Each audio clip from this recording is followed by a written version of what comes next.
Look at the next hit. And that is Fu-Shan. So a few days ago, I was looking for a speed lead for my clan boss team, and I had Fu-Shan in my vault. So I decided to take him out and tested him as my speed lead. And I was really surprised by the damage that Fu-Shan was able to put out. Hey, what's going on there, YouTube? This is Yasuo here. In this video, I'll be showcasing Fu-Shan. Throughout the entire battle, Fu-Shan was able to keep up with the damage that Rotos was putting out. He's definitely underrated in Clan Boss, and people should really be using him a lot more. Alright, let's look at my Clan Boss battle and we'll cover Fu-Shan's ability. And I will cover his gears and stats after the battle. Fu-Shan's A1 attacks one enemy and has a 25% chance to place an extra hit. This is what makes Fu-Shan do so much damage in Clan Boss. His A1 hits like a truck. With increased attack up on Fu-Shan and decreased defense and weaken on the Clan Boss, then Fu-Shan's A1 does around 100k per hit. And that's for each extra hit that comes off of his A1. Here's a look at his A1.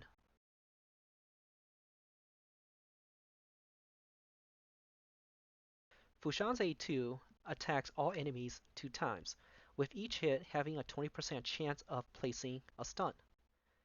Now, it goes to 35% when you book it, but the stun debuff doesn't really do anything against the clan boss. However, this ability does do a lot of damage. At times, I'll see like 40k, 50k, sometimes 60k per hit. So you're looking at 80 to 120k for the total damage coming off of his A2. Now let's take a look at his A2 in slow motion.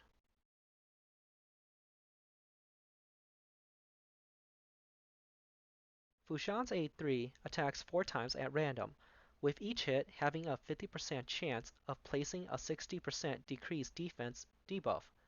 When you book it, it does become a 75% chance of placing the debuff. Now, this attack also hits pretty hard. I've seen damages that ranges from 40 to 60k for each hit, and we're talking about 4 hits here, so that's 160 to 240k of damage coming from just his A3. That's a lot of damage. Here's a look at his A3. And what caught my attention to look at Fu-Shan for Clan Boss was his aura.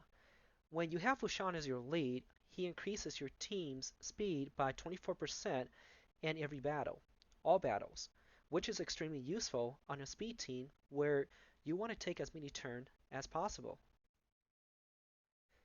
Alright, so let's get to the end of the clan boss battle, and then we'll go over the gears that I have on Fu-Shan.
Alright, and that was the battle results from Nightmare.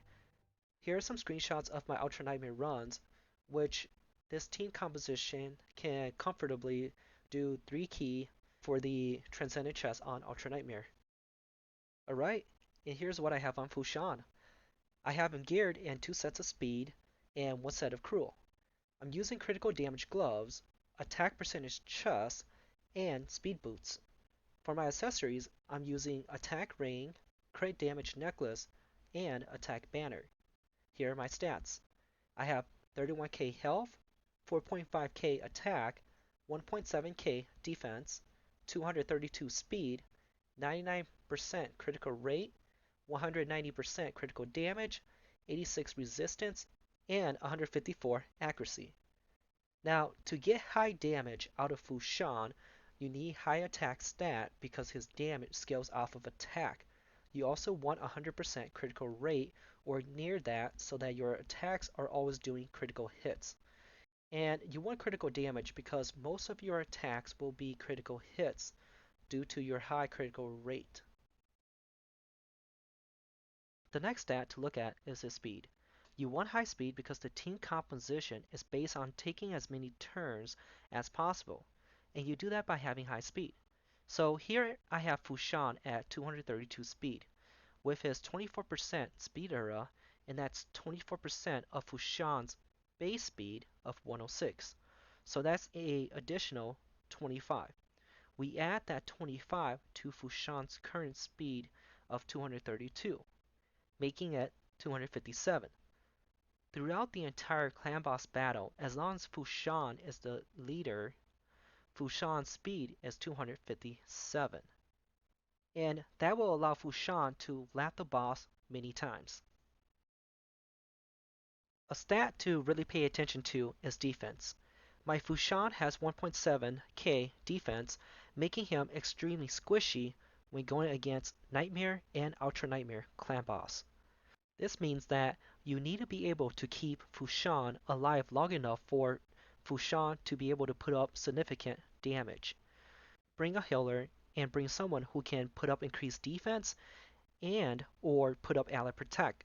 This will keep Fu-Shan in the battle a lot longer. In my case, I'm using both Sephi and Arbiter to keep Fu-Shan in the battle by reviving him over and over again towards the end of the battle where the clan boss can pretty much one-shot Fu-Shan.